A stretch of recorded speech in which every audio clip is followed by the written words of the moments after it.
السلام عليكم ورحمة الله وبركاته.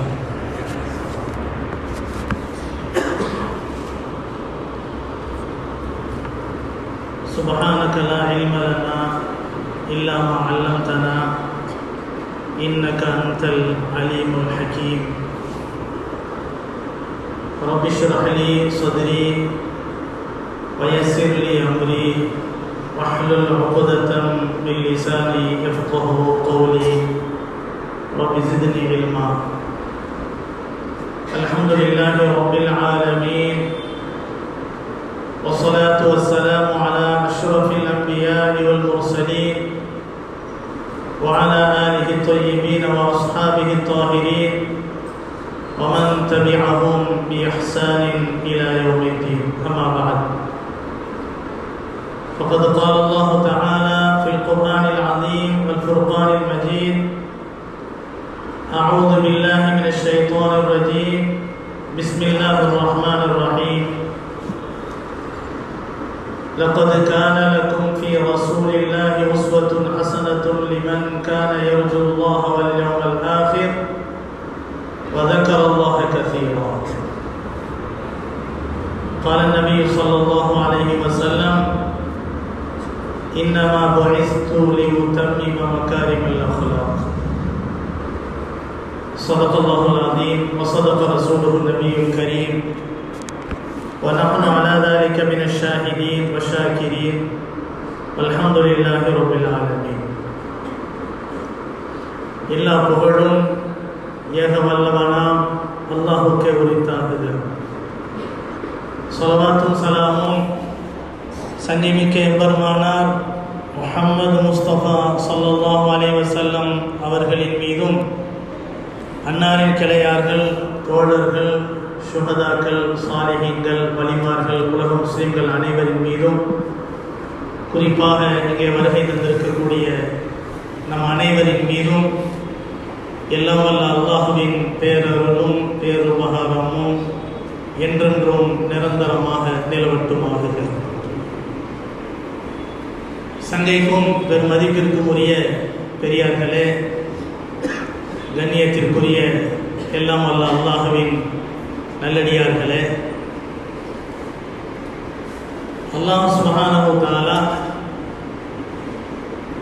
அகில உலக மக்கள் அனைவருக்கும், அகிலத்தார் அனைவருக்கும் அருட்கொடையாக அண்ணலம் பெருமானார் ஸல்லல்லாஹு அலைஹி வஸல்லம் அவர்களை அனுப்பி தந்திருக்கின்றார்.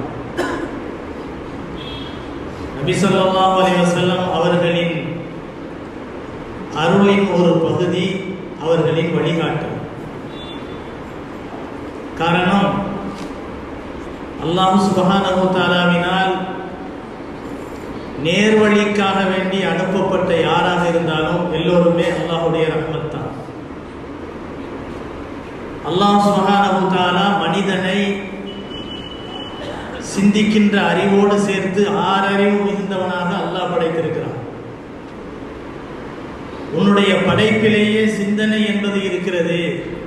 எனவே நீயாக சிந்தித்து என்னை நீ அறிந்து கொள் என்பதாக அல்லாஹ் கூறி, வழிகாட்டலுக்குரிய நபிமார்களையோ வேதங்களையோ அல்லது மோஜிசாக்கள் என்று சொல்லப்படக்கூடிய அற்புதங்களையோ அனுப்பாமல் அல்லாஹ் தஆலா நம்ம என்ன செய்யவில்லை, வெறுமனே விட்டுவிடவில்லை. அறிவுள்ளவர்கள் தான், சிந்திக்க தெரிந்தவர்கள் தான். நெருப்பை தொட்டால் சுடும் என்பது நமக்கெல்லாம் தெரியும். அப்படிப்பட்ட மக்களாகிய நமக்கு நேர்வழி இன்னது, தீய வழி இன்னது என்பது நிச்சயமாக விளங்கி சிந்தனை செய்தால் தெரியும். ஆனால் அல்லாஹ் என்ன செய்யவில்லை, உனக்கு தான் அறிவு இருக்குல்ல, நீயாக என்னை அறிந்து கொள், நீயாக நல்ல வழியை தேர்ந்தெடுத்துக்கொள் என்றெல்லாம் அல்லாஹ் விடவில்லை. 1,00,000க்கு மேற்பட்ட நபிமார்களை, இறை தூதர்களை அல்லாஹ் தஆலா உலகத்திற்கு அனுப்பினார். அந்த 1,24,000க்கு மேற்பட்ட நபிமார்கள் இருக்கிறார்களே, எல்லோருமே அல்லாஹ்வுடைய ரஹ்மத்துடைய, எல்லோருமே அல்லாஹ்வுடைய ரஹ்மத்து தான். காரணம், நம்மை மனிதர்களை சீர்படுத்த வேண்டும் என்பதற்காக, நேரிய பாதையில் கொண்டு செல்ல வேண்டும் என்பதற்காக அல்லாஹ் நமக்காக வேண்டி அருளாக அனுப்பினான். அல்லாஹ்வுடைய இரக்கத்தின் பிரதிபலிப்பு தான் நபிமார்களுடைய வருகை. சரி, நபிமார்கள் தான் வந்தாங்க, அவர்கள் சொன்ன போதனைகளை மட்டும் மனிதன் ஏற்றுக்கொண்டால் அது போதுமானது. மற்ற நிரந்தர போதனைகளாக இருக்கக்கூடிய வேதங்களை எல்லாம் அனுப்ப வேண்டிய அவசியம் இல்லை என்பதாக அல்லாஹ் நினைத்து என்ன செய்திருக்கலாம், பேசாமல் இருந்திருக்கலாம். அல்லாஹ் என்ன செய்தான், வேதங்கள் என்றும் சுஹுஃபுகள் என்று சொல்லப்படக்கூடிய போதனைகள் நிறைந்த ஏடுகளும் அல்லாஹ்வினால் நபிமார்களுக்கு வழங்கப்பட்டது. அந்த ஏடுகளின் மூலம் நபிமார்கள் மக்களுக்கு போதனை செய்தார்கள். அந்த வேதங்களினுடைய போதனைகள் இன்றைக்கும் இருக்கிறது. நம்முடைய நபி ஸல்லல்லாஹு அலைஹி வஸல்லம் அவர்களை நாம் பார்க்கவில்லை, ஆனால் நபி அவர்களால் கொண்டு வரப்பட்ட போதனையாகிய இந்த திருக்குர்ஆன் நமக்கு முன்பாக இருக்கிறது. திருக்குர்ஆன் என்பது இரண்டு நிலையில் நம்மிடத்திலே இருக்கிறது. ஒன்று நபியினுடைய வாழ்க்கை, இன்னொன்று திருக்குர்ஆனுடைய அசல் பிரதி. குர்ஆனை அனுதினமும் ஓதுகிறோம், அதனுடைய அர்த்தங்கள் என்னவோ அதுதான் நபியினுடைய வாழ்க்கை. நபிகள் நாயகம் ஸல்லல்லாஹு அலைஹி வஸல்லம் அன்றாட வாழ்க்கை எப்படி இருந்தது என்பதாக உம்முல் முஃமினீன் அன்னை ஆயிஷா ரலியல்லாஹு அன்ஹா அவர்களிடத்திலே ஒரு சஹாபி கேட்டபோது, அன்னை ஆயிஷா ரலியல்லாஹு அன்ஹா அவர்கள் திரும்ப கேள்வி கேட்கிறார்கள், குர்ஆனை ஓதியிருக்கிறீர்களா என்று கேட்டார்கள். நம்ம ஓதுற குர்ஆன் இல்லை, நம்ம குர்ஆன் ஓதுறோம்ல, தத்தி தவந்து அப்படியே தடுமாறி ஓத கூட தெரியாம ஓதிட்டு போற பாருங்க, அந்த ஓதுறதை அவங்க கேட்கல. குர்ஆனை விளங்கி ஓதியிருக்கிறீர்களா அப்படின்னு கேட்டாங்க. குர்ஆனை படித்திருக்கிறீர்களா, அதனுடைய அர்த்தங்களை விளங்கியிருக்கிறீர்களா, அதனுடைய போதனைகளை தெரிந்திருக்கிறீர்களா என்று கேட்டார்கள். ஆம் என்று சொன்னபோது அன்னை ஆயிஷா ரலியல்லாஹு அன்ஹா சொன்னார்கள், நபியின் வாழ்க்கை குர்ஆனாகத்தான் இருந்தது என்று சொன்னார்கள். நபியினுடைய வாழ்க்கை எப்படி, குர்ஆனாகவே இருந்தது. எனவே அல்லாஹ்வுடைய போதனையாகிய வேதம் இருக்கிறதே, அதுவும் அல்லாஹ்வுடைய ரஹ்மத். அல்லாஹ் அத்தோடு விடவில்லை, இன்னொரு மனிதனை திருத்துவதற்கு உண்டான ஒரு வழியாக அல்லாஹ் இன்னொன்றை கையகப்படுத்தினான். அது என்ன தெரியுமா, அதுதான் அற்புதங்கள், மூஜிசாக்கள். குர்ஆன் முழுவதும் நிரம்பி இருக்கக்கூடிய மூஜிசா என்று சொல்லப்படக்கூடிய நபிமார்களுக்கு வழங்கப்பட்ட அற்புதங்கள். இப்ராஹிம் அலைஹிஸ்ஸலாம் அவர்களை நெருப்பு குண்டத்திலிருந்து காப்பாற்றிய அற்புதம், இஸ்மாயில் அலைஹிஸ்ஸலாம் அவர்களை அறுப்பதற்காக கூர்மையான கத்தியை கொண்டு முயற்சி செய்த போது அறுபடாமல் இருந்த மூஜிசா, கையிலே ஊன்றுகோலாக வைத்திருந்த அசாவை தூக்கி போட்டால் பிரமாண்டமான பாம்பாக மாறி மிஸ்ர் தேசத்தினுடைய பல பகுதிகளில் இருந்து வந்திருந்த சூனியக்காரர்களுடைய சூனியங்களை எல்லாம் ஒரே விழுங்கிலே விழுக்கி இதுதான் அல்லாஹ்வுடைய ஆற்றல் என்பதாக வெளிப்படுத்தினானே, இந்த ஆற்றல். ஈசா அலைஹிஸ்ஸலாம் அவர்கள் இறந்தவர்களையும் உயிர்ப்பித்தார்கள். இது அவர்களுடைய தனிப்பட்ட ஆற்றல் அல்ல, அல்லாஹ் கொடுத்த ஆற்றல். இப்படி அல்லாஹ்வினால் வழங்கப்பட்ட மோஜிசாக்களை எடுத்துக்கொண்டோமேயானால் குர்ஆன் முழுவதும் நிறைய இருக்கிறது. இதெல்லாம் எதற்காக வேண்டி அனுப்பப்பட்டது தெரியுமா? மோஜிசா என்பதும் ஒரு ரஹ்மத், அல்லாஹ்வுடைய ரஹ்மத். ஏன், எதனால்?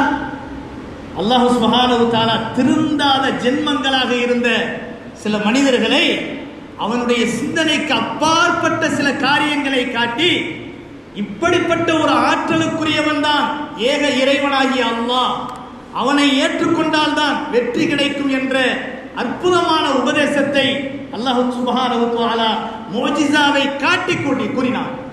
எத்தனையோ பேர் நேர்வழி பெறாமல் இருந்தவர்கள் மோஜிசாவை பார்த்தவுடன் நேர்வழி பெற்றார்கள். மூசா அலைஹிஸ்ஸலாம் வரலாறை பற்றி நம்ம கேள்விப்பட்டிருக்கிறோம். மூசா அலைஹிஸ்ஸலாம் அவர்கள் தன்னுடைய குச்சியை தூக்கி போட்டு பிரமாண்டமான பாம்பை வரவழைச்சாங்க. இதை பார்த்த உடனே ஃபிரௌன் சொன்னா இது ஒரு சூனியம், எங்களுக்கு சூனியக்காரங்கெல்லாம் தெரியும், நாம் அவர்களை அழைக்கட்டுமா? தாராளமா அழைங்க. ஒரு நாள் குறிப்பிடப்பட்டது, ஆயிரக்கணக்கான சூனியக்காரர்கள் மிஸ்ர் தேசத்தினுடைய பல பகுதிகளில் இருந்தும் திறமை வாய்ந்தவர்கள் வரவழைக்கப்பட்டார்கள். எல்லாரும் வந்தாங்க. நீங்க ஆரம்பிக்கிறீங்களா, நாங்க ஆரம்பிக்கட்டுமா? இல்ல, நீங்களே ஆரம்பிங்க. சூனியக்காரர்கள் என்ன செய்தார்கள்? கையிலே வைத்திருந்த குச்சிகளையும் கயிறுகளையும் தூக்கி போடுகிறார்கள். சின்ன சின்ன பாம்புகளாக நெளிந்து அங்கே நின்று கொண்டிருந்த அத்தனை பேரையும் பிரமிப்பில் ஆழ்த்தியது. ஆஹா, இவ்வளோ பாம்பா! பாம்பை கண்டால் படையும் நடுங்கும், பாம்பென்றால் படையும் நடுங்கும். அங்கே இருந்தவங்க எல்லாம் மிரண்டு போனாங்க. மூசா அலைஹிஸ்ஸலாம் அவர்களை பார்த்து ஒரு எக்காலமான சிரிப்போடு ஃபிரௌன் சொன்னான், என்ன ஃபிரௌன், என்ன மூசா, அரண்டு போய்விட்டீரா? இப்போ உங்களுடைய சக்தியை காட்டுங்க, உங்க இறைவனுடைய சக்தியை காட்டுங்க பார்க்கலாம். மூசா அலைஹிஸ்ஸலாம் என்ன செஞ்சாங்க? அசாவை தூக்கி போட்டாங்க. பிரமாண்டமான பாம்பு ஒரே மூச்சில அத்தனை பாம்புகளை என்ன செஞ்சிருச்சு? முழுங்கிருச்சு. இது சூனியத்தின் ஒரு பகுதியாக இருந்திருந்தால் இந்த சூனியக்காரர்களுக்கு அது விளங்கியிருக்கும், இது சூனியம் தான் என்று விளங்கியிருக்கும். ஆனா அவங்க என்ன செஞ்சாங்க தெரியுமா? இந்த காட்சியை பார்த்த உடனே காலு ஆமன்னா பிரப்பில் ஆலமீன், அதுக்கு முன்னால வரைக்கும் மூசா அலைஹிஸ்ஸலாம் அவர்களுக்கும் இறைவனுக்கும் பரம விரோதிகள், இறைவனையே எதிர்த்து வந்த ஒரு பிரமாண்டமான படைகள் யாரு? சூனியக்காரர்கள். ஆனால் அந்த நேரத்திலே இந்த காட்சியை பார்த்த உடனே, அல்லாஹ்வுடைய மோஜிசாவை பார்த்த உடனே ஆயிரக்கணக்கான சூனியக்காரர்கள் அத்தனை பேரும் ஒரே நேரத்தில் சொன்னார்கள், காலு ஆமன்னா பிரப்பில் ஆலமீன், ஆமன்னா பிரப்பில் ஆலமீன், அகிலங்களின் இரட்சகனாகிய அல்லாஹ்வை நாங்கள் உண்மையாக விசுவாசம் கொண்டோம். அந்த இறைவன் யார் தெரியுமா? ரப்பி மூசா வ ஹாரூன். மூசாவும் ஹாரூனும் எந்த இறைவனை பற்றி எங்களிடத்திலே முறையிட்டார்களோ, பிரஸ்தாபித்தார்களோ, அந்த இறைவனை நாங்கள் ஏற்றுக்கொண்டோம். ஃபிரௌன் உடனே சொன்னான், கால ஃபிரௌன், ஃபிரௌன் சொன்னான், சூனியக்காரர்களே, நீங்க எல்லாம் ஒட்டுமொத்தமா சேர்ந்து மூசாவோடு திட்டம் போட்டு எங்களை எல்லாம் இந்த ஊரை விட்டு வெளியாக்கிட்டு இந்த ஆட்சியை பிடிச்சிடலாம் நீங்க நினைச்சீங்களா? இதோ இப்பொழுதே உத்தரவிடுகிறேன் பாருங்கள் என்று சொல்லி படை வீரர்களை கொண்டு உத்தரவிட்டு உடனே அங்கிருந்த சூனியக்காரர்கள் அனைவரையும் பிடித்து வலது காலை வெட்டி வலது கையை வெட்டி கழுமரத்திலே ஏற்றி கசையால் அடித்து சித்திரவதை செய்தார். ஒரு நிமிடத்துக்கு முன்னால வரைக்கும் எதிரிகள், ஈமானுக்கு எதிரிகள். ஆனால் மோஜிசா செய்த வேலையை பார்த்தீங்களா? ஆயிரக்கணக்கான அந்த சூனியக்காரர்கள் அனைவரும் ஈமான் கொண்டார்கள். அவர்கள் சொன்னார்கள், ஃபிரௌனே, அல்லாஹ்வை நாங்கள் ஏற்றுக்கொண்டதற்கு பிறகு நீ என்ன மிரட்டினாலும் சரி, எங்கள் உயிர் போனாலும் சரி, நாங்கள் ஈமானை விட மாட்டோம். ரப்பனா அஃப்ரிக் அலைனா ஸப்ரன் வ தவஃபனா முஸ்லிமீன். அல்லாஹ்விடத்தில் அந்த மக்கள் கேட்ட துஆ. நாமெல்லாம் காலங்காலமா முஸ்லிமா இருக்கிறோம். அந்த மக்கள் ஒரு நிமிஷத்துக்கு முன்னால அந்த மோஜிசாவை பார்த்து இஸ்லாமிய மார்க்கத்தை ஏற்றுக்கொண்டவர்கள் சொன்னார்கள், ரப்பனா அஃப்ரிக் அலைனா ஸப்ரன் வ தவஃபனா முஸ்லிமீன். எங்களுடைய இரட்சகனே, இவன் கொடுக்கக்கூடிய அட்டூழியங்கள், அநியாயங்கள், சோதனைகள், சித்திரவதைகள் அனைத்தையும் தாங்கும் இதயங்களை எங்களுக்கு கொடு, உறுதியான உள்ளத்தை எங்களுக்கு கொடு, நிலையான கால்களை எங்களுக்கு கொடு, மேலும் எங்களை முஸ்லிமாக மரணிக்க வைப்பாயாக. சொன்னாங்களா இல்லையா? அவர்களை இஸ்லாமிய மார்க்கத்தின் பக்கம் இழுத்து கொண்டு வந்து சேர்த்து சொர்க்கவாதிகளாக மாற்றியதே அது எது?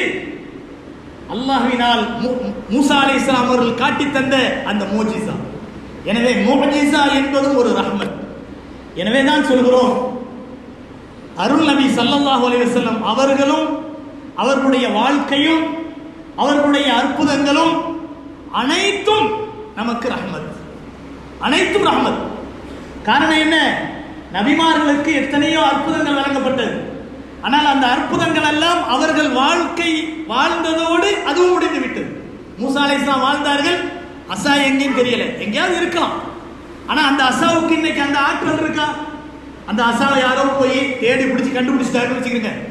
கண்டுபிடிச்சி இங்க கொண்டு வந்து போட்டார். பாம்பா நெளியுமா? கடல் பிளக்குமா? வேற ஏதாவது அதன் மூலமாக அற்புதத்தை காட்ட முடியுமா?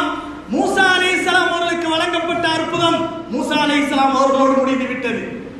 ஈசா அலைஹிஸ்ஸலாம் அவர்களுடைய அற்புதம் ஈசா அலைஹிஸ்ஸலாம் அவர்களோடு முடிந்து விட்டது. நூஹ் அலைஹிஸ்ஸலாம் அவர்களுடைய கப்பல் என்ற அற்புதம் நூஹ் அலைஹிஸ்ஸலாம் அவர்களோடு முடிந்து விட்டது. இஸ்மாயில் அலைஹிஸ்ஸலாம் அவர்களுடைய அறுபடாத அந்த தியாகத்தினுடைய அந்த அற்புதம் இஸ்மாயில் அலைஹிஸ்ஸலாமோடு முடிந்து விட்டது. இன்னைக்கும் அவர்களுடைய நினைவோடு தான் அவர்களுடைய அந்த தியாக உணர்வுகளை மேலோங்க வைத்துதான் நாம் குர்பானி கொடுக்கிறோம். நம்ம ஆடு அறுக்காம இருக்குதா? கண்ணியமானவர்களே, அவரவர்களுடைய அற்புதங்கள் அவரவர்களுடைய காலத்தோடு முடிந்து விட்டது. ஆனால் நம்முடைய நபி ஸல்லல்லாஹு அலைஹி வஸல்லம் அவர்களுக்கு வழங்கப்பட்ட அற்புதங்கள் நிறைய இருக்கின்றன. அந்த அற்புதங்களுக்கென்ற இவ்வளவு பெரிய கிதாப் இருக்கு. நபி அவர்கள் உலகத்துல காட்டின அற்புதங்கள் இருக்குது பாருங்க. அந்த அற்புதங்களினுடைய பட்டியலிடப்பட்ட விவரங்களே இவ்வளவு பெரிய கிதாப். அல் கபருல் யகீன், அல் கபருல் யகீன் ஃபீ நபியில் அமீன் என்று சொல்லப்படக்கூடிய அற்புதமான ஒரு கிதாப். அந்த கிதாபிலே பதிவு செய்யப்பட்ட அழகான அற்புதங்கள், நிறைய அற்புதங்கள், பார்த்தாலே மெய்சில் இருக்கும், அவ்வளவு அற்புதங்கள். ஆனால் அந்த அற்புதங்கள் எல்லாம் பெரிய அற்புதம் அல்ல. இந்த சமுதாயம் இன்றைக்கும் அனுபவித்துக் கொண்டிருக்கக்கூடிய அண்ணல் நபி ஸல்லல்லாஹு அலைஹி வஸல்லம் அவர்களுக்குரிய ஆற்றலுக்குரிய ஒரு பெரிய அற்புதம் அது எது தெரியுமா? அதுதான் குர்ஆன். அந்த குர்ஆன் தான் நமக்கு அற்புதம். நபி அவர்கள் இந்த உலகத்திலே நடமாடும் அற்புதமாக திகழ்ந்தார்கள். அது எதனால்? குர்ஆனினால். நபி அவர்கள் இதைத்தான் சொன்னார்கள், இன்னமா புஇஸ்து முஅல்லிமா, நான் உங்கள் அனைவருக்கும் ஆசிரியராக அனுப்பப்பட்டிருக்கிறேன். எதற்கு ஆசிரியர்? இன்னமா புஇஸ்து லி உத்தம்மிம மகாரிமல் அக்லாக், நற்குணங்களை உங்களுக்கெல்லாம் பரிபூர்ணப்படுத்துவதற்காக வேண்டி நான் அனுப்பப்பட்டிருக்கிறேன் என்று நபிகள் நாயகம் ஸல்லல்லாஹு அலைஹி வஸல்லம் அவர்கள் சொல்லி காட்டினார்கள். கண்ணியமானவர்களே, ஸல்லல்லாஹு அலைஹி வஸல்லம் அவர்கள் பிறந்த தினம் நம்மை விட்டும் கடந்து போயிருக்கிறது. எத்தனை வாக்குவாதம், எத்தனை பிரச்சனை, எத்தனை சண்டை. நான் வெளி உலகத்து சண்டையை சொல்லல, இணையதளத்தினுடைய சண்டையை சொல்றேன். இணையங்களில் நாறுகிறது. நாமெல்லாம் பரிசுத்தமான முஸ்லிம்கள், நாமெல்லாம் பக்தியான முஸ்லிம்கள், நாமெல்லாம் நபி அவர்களுடைய உம்மத்துகள். பெருமையோடு ஷைத்தான்களினுடைய சில அடாவடித்தனங்கள், சொல்லக்கூடாத வார்த்தைகள். ஒருவன் அதாவது ஒரு நோட்டீஸ் வெளியிடுகிறான் இணையத்திலே, என்ன தெரியுமா? மௌலிது என்பது மதுவை விட கொடிய பாவம். நபியை புகழ்ந்தா மதுவை விட கொடிய பாவமா? எங்க போய் நம்ம புகழ்றோம், புகழல, அது வேற விஷயம். நபியினுடைய பேர் என்ன? நபியினுடைய பேர் என்ன? முஹம்மத். அர்த்தம் என்ன? புகழப்பட்டவர். யாரால் புகழப்பட்டவர்? புகழுவது என்பது பாக்கியம். நபி அவர்களை புகழுவது என்பது எனக்கு கிடைத்த பாக்கியம். நான் முஹம்மத் என்று சொல்லுக்கு அர்த்தமாக நான் விளங்க நினைக்கிறேன். இது மதுவை விட கொடியது என்று ஒருவன் சொல்லுகிறான் என்றால் இதை எங்க போய் சொல்றது? இதுக்கு கீழே கமெண்ட்ஸை பார்த்தா காஃபிர்கள் நம்மளை காரிட்டு போறோம். உங்களுக்குள்ளேயே அடிச்சுக்கிட்டு சாவுறீங்க, ஏன்னா எங்களை போய் போதனை பண்றீங்க அப்படி கேட்கிறான். கண்ணியமானவர்களே, நம் வாழ்க்கை முறை என்பது அடுத்தவர்களுக்கு தாவாவாக இருக்க வேண்டும். இதுதான் நபி அவர்கள் செஞ்சது. நபி அவர்கள் பிரச்சாரம் செய்து மக்களுடைய உள்ளங்களை ஈர்த்ததை விட நபி அவர்களும் சஹாபாக்களும் செய்த பெரிய சேவை என்ன தெரியுமா? அவர்களுடைய வாழ்க்கை நெறிகளின் மூலம் அவர்களுடைய அந்த தாவாவை உருவாக்கினார்கள். மற்ற மக்கள் அதை பார்த்து என்ன செய்தார்கள்? இஸ்லாமிய மார்க்கத்தின் பக்கம் வந்தார்கள். இன்றைக்கு தமிழகத்தின் முழுவதிலும் அடக்கமாக இருக்கக்கூடிய வலிமார்களுடைய வரலாறுகளை எடுத்துக் கொள்ளுங்கள். அந்த வரலாறுகளை பார்த்தால் வியாபாரிகளாக வந்திருப்பாங்க, கடல் கடந்து அரபு வியாபாரிகளாக வந்த சில பேர் அவர்களுடைய காரியங்களின் மூலம் விருந்தோம்பல், சமத்துவம், சமாதானம், இது மாதிரியான காரியங்களின் மூலம் கிராம கிராமமா முஸ்லீமாக மாற்றினார்கள் என்பதை வரலாறு பேசுகிறது. இன்னைக்கு ஒரு ஆளை முஸ்லீம் ஆக்கிட்டா அப்படியே போட்டோ பிடிச்சி இஸ்லாத்தை ஏற்றுக்கொண்டால் நாங்கள் செய்த தாவாவை பார்த்தீர்களா, அரபு நாட்டுக்கு பறக்கும், அங்கிருந்து காசு வரும், எல்லாமே நடக்கும். கண்ணியமானவர்களே, அன்றைக்கு இருந்தவர்கள் தொழிலுக்காக வந்தார்கள். ஆனால் இஸ்லாமிய மார்க்கத்தை அற்புதமான முறையிலே பரப்பினார்கள். ஆனால் அவர்கள் பெயருக்காக, புகழுக்காக நோட்டீஸ் அடித்து வெளியிட்டதில்லை, தன்னை பிரகடனப்படுத்தியதில்லை, பிரபலியப்படுத்தியதில்லை. அவர்களுடைய குறிக்கோள் அனைத்தும் நபியவர்களை போல வாழ வேண்டும். அதைத்தான் இப்போது நாம் சொல்லுகிறோம். நபியவர்களை புகழ்ந்தால் போதாது, நபியவர்களின் மீது அன்பு வைத்தால் போதாது. நம்முடைய லட்சியம் என்ன தெரியுமா?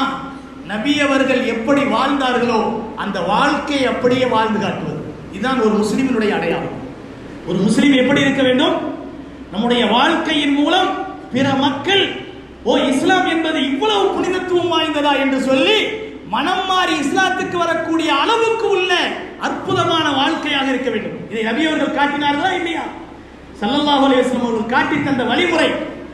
எதிரிகளிடத்திலும் கூட நபி அவர்கள் நடந்து கொண்ட வழிமுறைகளை பார்க்கிறோம். ரசூலுல்லாஹி ஸல்லல்லாஹு அலைஹி வஸல்லம் அவர்களிடத்திலே ஒரு மனிதர் வருகிறார், கிராமப்புறத்து அரபி. நாம் ஏற்கனவே சொல்லி இருக்கிறோம். அந்த மனிதர் கேட்டார், நபி அவர்களே, கிராமப்புறத்து மக்களுக்கு எப்படி பேசுறது, யார்கிட்ட பேசுறோம், என்ன நாகரிகத்தோடு பேசணும், என்ன மதிப்பு கொடுக்கணும் அப்படிலாம் தெரியாது. எது வாயில வருதோ பேசிட்டு போயிடுவாங்க. அவர் வந்து கேட்டார், எனக்கு கொஞ்சம் தேவை இருக்கிறது, என்னுடைய தேவையை நிறைவேற்றக்கூடிய வகையில் எனக்கு கொஞ்சம் உதவி செய்யுங்க என்று கேட்டார். ஸல்லல்லாஹு அலைஹி வஸல்லம் அவர்கள் அப்போது இருந்த தொகையை அவருடைய கையிலே கொடுத்து விட்டு திரும்ப கேட்கிறார்கள், உன்னுடைய தேவைக்கு இது போதுமா, நான் செஞ்ச உதவி உனக்கு போதுமானது தானா என்று கேட்டார்கள். இது கேட்கணுமா? இது கேட்கணுமா? நமக்கு முடிஞ்சதை கொடுத்தோம், நான் கொடுத்தது போதுமா நம்ம யாராவது கேட்போமா? மனிதர்கள் யாராவது போதும்னு சொன்னவங்களை பார்த்திருக்குமா? அவர் சொன்னார், என்னுடைய தேவையோ அதிகம், நீங்க கொடுத்ததோ ரொம்ப குறைவு, என்னத்தை உதவி செஞ்சிட்டீங்க? அதுக்கு அடுத்து சொன்ன வார்த்தை தான் மோசமானது. அவர் சொன்னாரு, என்னத்தை எனக்கு உதவி செஞ்சிட்டீங்க, நீங்க செஞ்ச உதவியெல்லாம் கொஞ்சம் கூட பத்தாது. நபி அவர்களுடைய கரங்களால் கொடுக்கப்பட்ட உதவி எவ்வளவு பரக்கத்தானது. அந்த பரக்கத்தை பெற்றுக்கொண்டு சாதாரணமாக இவன் பேசுகிறான் என்று சொல்லி அங்கே இருந்த சஹாபாக்கள் அவரை எழுந்து அடிக்க என்ன செய்கிறார்கள், தயாராகிறார்கள். நபி அவர்கள் சொன்னார்கள், தோழர்களை அமைதியாக இருங்கள், அமைதியாக இருங்கள் என்று சொல்லிவிட்டு அமைதிப்படுத்துகிறார்கள். சபை கலைகிறது. ஸல்லல்லாஹு அலைஹி வஸல்லம் அவர்கள் மாலை நேரமாகிறது. அந்த மனிதர் குடியிருக்கக்கூடிய அந்த குடிசை பகுதிக்கு, கிராமப்புறத்தை நோக்கி நபி அவர்கள் போகிறார்கள். நபி அவர்கள் வர்றாங்கன்னு தெரிஞ்சவொடனே நபியினுடைய மதிப்பு தெரியும்ல, நபி இங்க வர்றாங்களா, எல்லாரும் அந்த பெரிய கூட்டமே கூடியிருக்கு. இந்த மனிதருடைய வீடு எங்கன்னு கேட்டு போறாங்க. அந்த மனிதருடைய வீட்டுக்குள்ள போறாங்க. ஸல்லல்லாஹு அலைஹி வஸல்லம் அவர்கள் கையில் இருந்த இன்னும் கொஞ்சம் தொகை அவர் கையில கொடுத்து, நிறைய கொடுத்து அவரிடத்துல கேட்டார்கள், இப்போ போதுமா அப்படின்னு கேட்டாங்க. போதும் யா ரசூலுல்லாஹ், எனக்கு நிறைய உதவி செஞ்சிட்டீங்க. இதை அடுத்த நாள் காலையிலே கூடக்கூடிய சபையிலே வந்து நீங்க சொல்லணும், சரியா அப்படின்னு சொல்லிட்டு இங்க வந்துடுறாங்க. அடுத்த நாள் காலையில சபைக்கு அந்த மனிதர் வருகிறார். நபி அவர்கள் கேட்கிறார்கள், தோழரே, உங்களுக்கு நான் செய்த உதவிகள் போதுமா அப்படின்னு கேட்கிறாங்க. அந்த மனிதர் சொன்னார், யா ரசூலுல்லாஹ், எனக்கு தேவை ரொம்ப கம்மி, ஆனா நீங்க கொடுத்த உதவி அதிகம், ரொம்ப உதவி செஞ்சிட்டீங்க யா ரசூலுல்லாஹ், பரிபூர்ணமா என்னுடைய தேவை நிறைவேறிடுச்சு என்று புகழ்ந்தார். சஹாபாக்களுடைய முகங்களில் எல்லாம் சிரிப்பு, சந்தோஷம், மகிழ்ச்சி. அப்ப நபிகள் நாயகம் ஸல்லல்லாஹு அலைஹி வஸல்லம் ஒரு உதாரணம் சொன்னாங்க. தோழர்களே, எனக்கும் உங்களுக்கும் மத்தியிலே இருக்கக்கூடிய உதாரணம் என்ன தெரியுமா? இன்றைக்கு நாம் முஸ்லிம்களாக இருக்கிறோமா? நபி அவர்களுடைய அந்த வாழ்க்கை முறைகளை பின்பற்றக்கூடிய தாயிகளாக, செயல்பாட்டு தாயிகளாக நாம் இருக்கிறோமா? சற்று சிந்திக்க வேண்டும். நபி அவர்கள் கேட்டார்கள், தோழர்கள் சொன்னார்கள், தோழர்களே, உங்களுக்கும் எனக்கும் மத்தியிலே உள்ள ஒரு உதாரணம் என்ன தெரியுமா? ஒரு எஜமானனுடைய ஒட்டகம் அவருடைய கட்டை மீறி, கட்டை அவிழ்த்துக் கொண்டு வெறித்துக் கொண்டு ஓடுகிறது. அந்த எஜமானர் அந்த ஒட்டகத்தை பிடிப்பதற்காக துரத்துகிறார். ஆனால் அந்த ஒட்டகம் இவருடைய கையிலே கிடைக்கவில்லை. உடனே சுற்றி இருந்தவர்கள் எல்லாம் இவருடைய மதிப்பை விளங்கி, ஆஹா, இவர் கஷ்டப்படுறார ஒட்டகத்தை பிடிக்கிறதுக்கு, நம்ம கொஞ்சம் ஹெல்ப் பண்ணுவோம் என்று சொல்லி மற்றவர்களும் சேர்ந்து அந்த ஒட்டகத்தை துரத்த ஆரம்பிக்கிறான். என்ன ஆகும்? எஜமானர் போய் அந்த ஒட்டகத்தின் உரிமையாளர் போய் துரத்துனா மெதுவா ஓடும், விளையாட்டு காட்டும். ஆனா எல்லாரும் சேர்ந்து விரட்டும், விரண்டு ஓட ஆரம்பிச்சிருச்சு. நபி அவர்கள் உதாரணம் சொல்றாங்க. அந்த ஒட்டகம் எல்லோரும் துரத்துவதை பார்த்துவிட்டு விரண்டு ஓடுகிறது. உடனே அந்த ஒட்டகத்தின் உரிமையாளர் சொன்னார், தோழர்களே, நீங்கள்லாம் யாரும் என்னுடைய ஒட்டகத்தை பிடிக்க வேணாம், அந்த முயற்சியில் இறங்க வேணாம். ஏன் ஒட்டகத்தை நான் எப்படி வழிக்கு கொண்டு வரணும் எனக்கு தெரியும், நீங்கள்லாம் போங்கன்னு சொல்லிட்டார். சொல்லிவிட்டு அந்த ஒட்டகத்திற்கு பிரியமான ஒரு புல், இலை, தலைகளை அந்த மனிதர் என்ன செய்கிறார்? கையிலே ஏந்தியவராக ஒட்டகத்தை அழைக்கிறார். அந்த ஒட்டகம் தலையை குடிந்து கொண்டே வந்து அந்த தீனியை சாப்பிடுகிறது. அந்த ஒட்டகத்தின் உரிமையாளர் அதை பிடித்துக் கொண்டு வந்து விட்டார். தோழர்களே, என்னுடைய உம்மத்தை சார்ந்த மக்களை நேர்வழிப்படுத்துவதற்காக வேண்டி நான் அவர்களிடத்தில் எப்படி நடந்து கொள்ள வேண்டும், எப்படி பேச வேண்டும், எப்படி அணுக வேண்டும், எப்படி எதிர்கொள்ள வேண்டும் என்பதை தெரிந்து நான் அவர்களிடத்திலே நடந்து கொள்கிறேன். நீங்கள் செய்யக்கூடிய இந்த மாதிரியான காரியத்தின் மூலம் நெருங்கி வரக்கூடியவனும் விரண்டு விடுவான்.